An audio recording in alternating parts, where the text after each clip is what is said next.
ايه الفرق بين الشخير وتوقف التنفس الليلي؟ ببساطة شديدة جدا، الشخير هو انسداد جزئي في ممر الهواء، أما توقف التنفس الليلي هو انسداد كلي في مجرى الهواء أثناء النوم.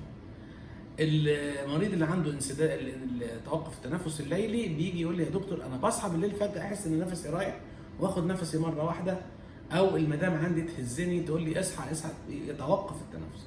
هذه الظاهرة خطيرة، لا يجب السكوت عنها، ولازم الفحص المريض على طول.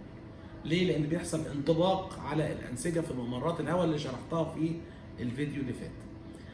أما الشخير الانسداد الجزئي بنعالج برضه، ما بيبقاش انسداد جزئي، نشيل الانسداد الجزئي وترجع ممرات الهواء تاني زي ما هي.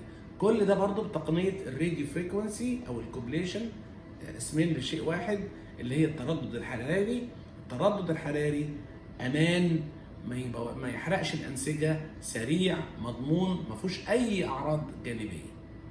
وإن شاء الله نتمنى لكم كل الصحة والسعادة.